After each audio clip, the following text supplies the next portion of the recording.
दोस्तों, क्या आप भी किसी ऐसे पर्सन से मिले हो जो जोर शोर से ये जताने की कोशिश कर रहा होता है कि वो कितना ज्यादा स्मार्ट या जीनियस है, पर उसकी बातों और बिहेवियर से साफ साफ पता चल जाता है कि वो जैसा खुद को दिखा रहा है वो असल में वैसा है नहीं। और वहीं कई लोग ऐसे भी होते हैं जिनके काम बहुत बड़े होते हैं, पर उन्हें देख के या उनकी बातों से आप पता ही नहीं लगा पाओगे कि वो एक जीनियस है, क्योंकि एक जीनियस हमेशा अपने आप को अंडर एस्टिमेट करता है। यानी वो जितने स्मार्ट और जीनियस होते हैं उससे कम ही खुद को समझते हैं। इवन अगर आप उन्हें कहो भी कि तुम इंटेलिजेंट हो या तुम जीनियस हो तो फिर भी वो आपकी बात नहीं मानेंगे। असल में कई बार तो उन्हें खुद को ये पता नहीं होता कि वो बाकियों से अलग हैं और एक जीनियस है। लेकिन कैसे पता चलता है कि कोई पर्सन जीनियस है या नहीं? तो इसीलिए हम आपके साथ कुछ ऐसे साइंस शेयर करेंगे जो ये बताते हैं कि एक पर्सन रियल में जीनियस है। हो सकता है ये साइंस आपके अंदर भी हो और आपकी भी जीनियस लेवल की इंटेलिजेंस हो। So number 1, they like to be alone and quite.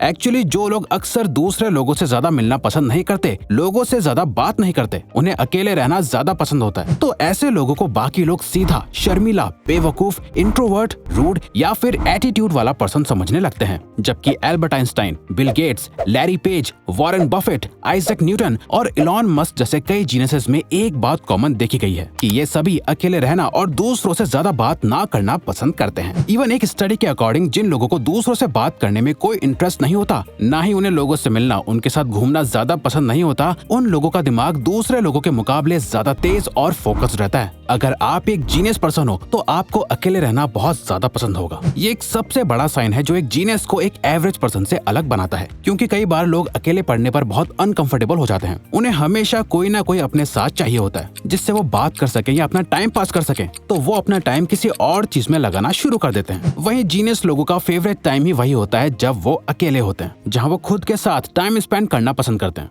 जिस टाइम को वो अच्छे से यूज भी करते हैं, जहाँ वो एक्टिव इमेजिनेशन करते हैं, प्लानिंग करते हैं या सिंपली लाइफ के बारे में सोचते हैं। लेकिन कई लोग इसका गलत मतलब निकाल लेते हैं। लोगों को लगता है कि ऐसे लोग बहुत रूड होते हैं या ऐसे लोगों के ज्यादा दोस्त नहीं होते। ऐसे लोग जो बाकी लोगों से ज्यादा बात नहीं करते, उनके अंदर एटीट्यूड होता है, बल्कि ऐसा नहीं है। जीनियस लोग दूसरों से ज्यादा खुद पे रिलाई करते हैं, जो कि उनको एक स्ट्रॉन्ग एडवांटेज देता है।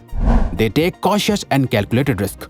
दोस्तों, हमारे फेवरेट क्रिकेटर MS धोनी की एक बात हमें हमेशा याद रहती है, जो उन्होंने अपने एक इंटरव्यू में कही थी कि लाइफ में रिस्क लेना जरूरी होता है, लेकिन सिर्फ रिस्क लेने के लिए यूं ही कोई भी रिस्क नहीं लेना चाहिए, बल्कि आपको हमेशा प्रैक्टिकली कैलकुलेटेड रिस्क लेना चाहिए।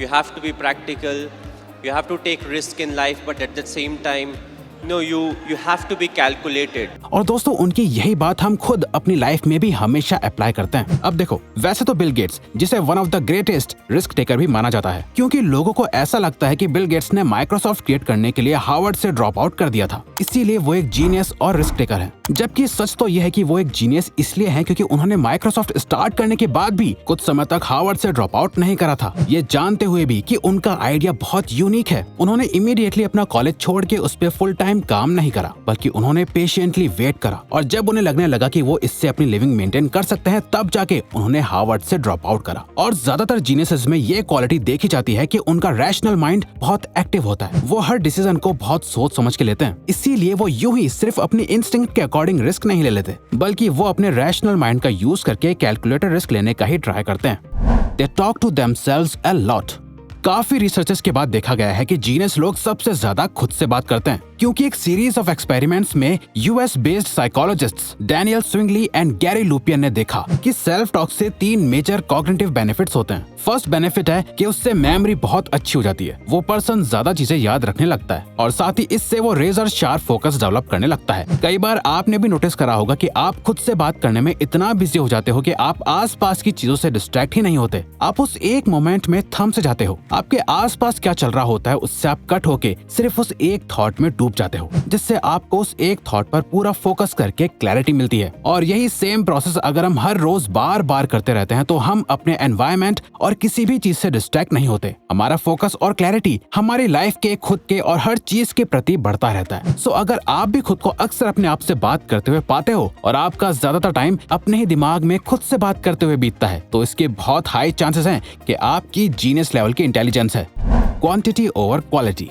दोस्तों बहुत से लोगों का मानना है कि सिर्फ क्वालिटी ही इंपॉर्टेंट होती है, क्वांटिटी नहीं। लेकिन जो लोग एक्सपीरियंस्ड और थोड़े ज्यादा स्मार्ट होते हैं वो क्वालिटी और क्वांटिटी दोनों की ही इंपॉर्टेंस समझते हैं, क्योंकि असल में आपके एक्शंस की ज्यादा से ज्यादा क्वांटिटी ही आपको क्वालिटी की तरफ ले जाती है। आप सीधा ही सिर्फ कुछ एफर्ट्स में क्वालिटी प्रोड्यूस नहीं कर सकते। फॉर एग्जाम्पल, शेक्सपियर ने 2 डेकेड्स में 37 प्लेज और 154 सोनेट्स लिखे थे। आइंस्टाइन को उनकी थ्योरी ऑफ रिलेटिविटी के लिए जाना जाता है, लेकिन साइंस की फील्ड में उनके नाम के 248 पब्लिकेशंस भी रजिस्टर्ड है। इवन डीन साइमंटन की एक रिसर्च के अकॉर्डिंग हाईली क्रिएटिव लोग हर बार बेटर और क्वालिटी आइडिया जनरेट नहीं करते, बल्कि वो बस बाकी लोगों से ज्यादा आइडियाज जनरेट करते हैं, जिसमें से एक सक्सेसफुल या बेस्ट क्वालिटी वाला आइडिया बन जाता है। इससे रिलेटेड एक स्टडी भी करी गई थी, जिसमें 2 ग्रुप्स को एक पॉट बनाने को कहा गया। एक ग्रुप को बोला गया कि आपको मिलके जितने ज्यादा हो सके उतने पॉट्स बनाने हैं। वहीं दूसरे ग्रुप को कहा गया कि आपको एक ही पॉट बनाना है जो कि बहुत ही हाई क्वालिटी का हो। जिसके रिजल्ट में ये देखा गया कि जिन्हें ज्यादा क्वांटिटी में पॉट्स बनाने के लिए बोला गया था, उसमें कुछ पॉट्स की क्वालिटी उन पॉट्स से बहुत ज्यादा अच्छी थी जिन्हें सिर्फ एक ही हाई क्वालिटी पॉट बनाने को कहा गया था। तो इन शॉर्ट, जीनियस लोग बेस्ट क्वालिटी या बेस्ट आइडियाज का वेट नहीं करते, बल्कि वो अपने आइडियाज, एफर्ट्स और एक्शंस की क्वांटिटी ज्यादा रखते हैं, जिसमें से उनका कोई एक आइडिया बेस्ट क्वालिटी लाके सक्सेसफुल हो जाता है।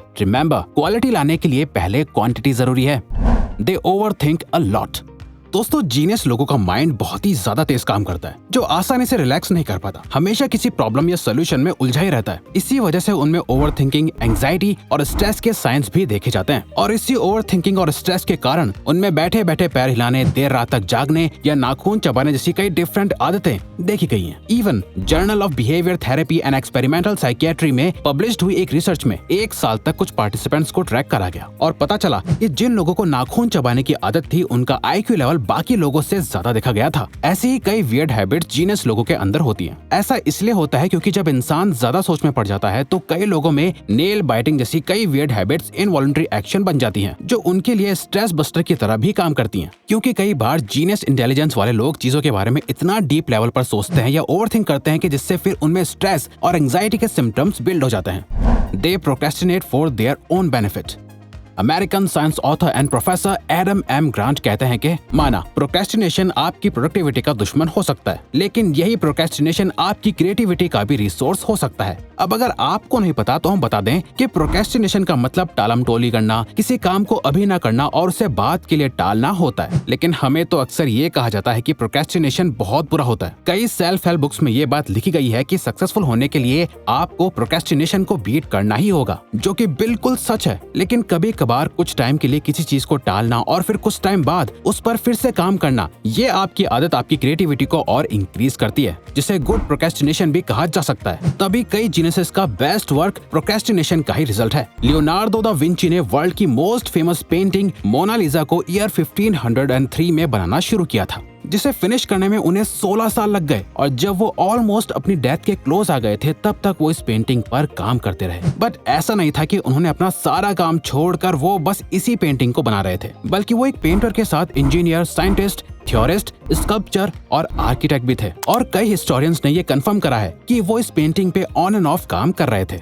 इवन लियोनार्डो दा विंची को इस वर्ल्ड के कुछ सबसे बड़े जीनियस और प्रोक्रेस्टिनेटर्स में भी गिना जाता है। They usually have higher self control.